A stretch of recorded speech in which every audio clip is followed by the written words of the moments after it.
Right, I'm going to try and do this. I don't know if it'll work, but I've got to try anyway. If I don't touch it, it won't fall down. Is it any wonder people get obsessed when others try to contradict and say they know the best? An expert is an expert, but an opinion's just a view. I'm no expert on anything, but neither are most of you. I can scribble and I can write, but I rarely say it isn't shite. I'm often told by others not to denigrate my stuff, whilst trying to blow down the house of bricks. I huff and I puff and I puff. A tissue, all fall down is what they all said before, but this one is much stealthier, so you better lock your door. Wear a mask and disposable gloves and dump them wherever you can. Leave them for someone else to infect seems to be the plan. Keep away 2 meters or more and do not try to hug, or you'll become a vector for this very selective bug. Don't listen to the government because they just lie to you. Just get together and make a pot of that lovely Corona stew. I digress from the point of this. I started, so apologies for my digression. The popo kicked in someone's door and then charged them with possession. The popo that only found half a spliff resting in an ashtray. The popo that will never think for themselves, just be part of a larger cliche. The popo that are undermanned due to people's lockdown resistance. The popo that have COVID immunity so they need not social distance. The popo that demand your details and get miffed when you will not say. The popo that think if you don't tell them, they have the right to lock you away. Now don't get me wrong, I'm not actually saying the acronym ACAB, merely the ones I call popo because they are the problem, you see. A couple of years back in Parliament, I was chatting to a copper. He wasn't a popo, but sound as a pound. I personally thought he was proper. He apologised for being a policeman, which proper made me laugh, smile. This bloke had legislation in mind, so we chatted for a little while. He accepted some of my research and listened to what I then said. I know the stuff was implanted probably deep inside his head. The very next week in the news, he announced an amnesty of a kind. In Durham, cannabis for personal use could make an eye turn blind. A couple of places followed and it will often be ignored. That doesn't guarantee the popo won't kick in your fucking door. I'm pretty sure my next statement is true and not merely something I dreamt. You don't need a license for farming a crop unless you are growing hemp. Those amazingly beautiful tall green plants about which I blah blah blah whenever I get the chance. It is useful for so many thousands of items.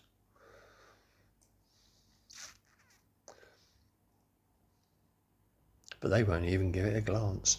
So why isn't it free? Is somebody actually frightened? Will its growth be the downfall of the oil industry that controls the world, at least the world of money? Could they use the waste product to make nutritional flour for food? Could the fibres be made into clothing to save us from being nude? Could the herds in the centre get turned into bricks? Well, they would if the government weren't so fucking thick. Although maybe they aren't, and it's something far more sinister. Have you seen the sort of people that advise our current Prime Minister? The others are no better, though. The Labour bloke he called Sir, sprouting meat, reefer, madness and bollocks. He wants the things the way they were. Never mind the people that need its medicinal properties, but Parliament is full of fraudsters and money-spinning mockery. That was one. And this one I wrote, well, just. There's a bill going through. I wonder if you've noticed. It will make it illegal to have any kind of protest. And if you're a travelling type, you better change real quick. Well, the popo can just take you home and shove you in the nick. They're not trying to hide it. They don't feel the need for hush. But what this law amounts to would make a dictator blush. Living on a protest camp can get you 3 months in a jail. Or a $2.5 grand fine. How's that for a sting in the tail? Most of you have seen the popo last weekend. They aren't just slightly out of control. They're totally around the bend. They obviously protect and close the ranks whenever they possibly can. Police, crime, sentencing and court sounds like a proper stitch-up to me. The bill is deliberately vague and steeped in ambiguity.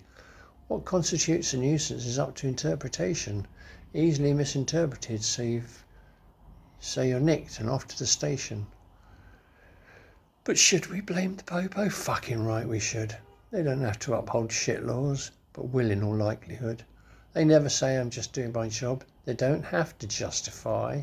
They couldn't say it with sincerity and look you in the eye.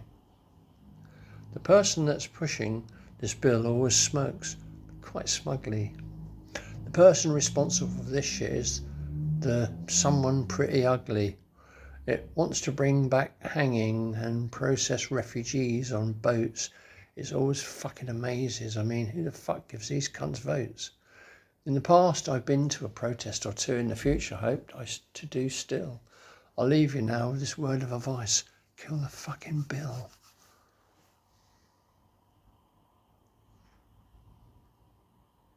It's still going. Right, in that case, because I'm in the right place, I found these old... I was going through some shit and throwing things away. Found these old notebooks, some scribbles. Some of you call these things monkey peas, wood lice, and all sorts of other things. I call them crawley beans. And here's my poem about it. 3 little poems, they're only tiny, about crawley beans. This one's about crawley beans, the other 2 aren't. Beware, beware of the crawley bean. It'll get in your crevices where it can't be seen. Then it'll do something extremely mean. It'll eat your cupboard till your stuff falls out. Then you know it hates you. There's no fucking doubt. When you just can't sleep in the dead of the night, you hear a sound. It gives you a fright. The lightning crashes and the thunder roars. The room lights up. What was that you just saw? You hear it again. It fills you with dread. You're sure the sound came from under your bed. With a heavy heart, you start to bend down. You needn't have worried, it's only the clowns. And this is the last one, and then I'm going to fuck off. And that was that. I was wearing a hat. A hat with a peak. Not so much like a beak, more rather like a flap. This may well be crap, but with the spliff in the rain, it's bucket again.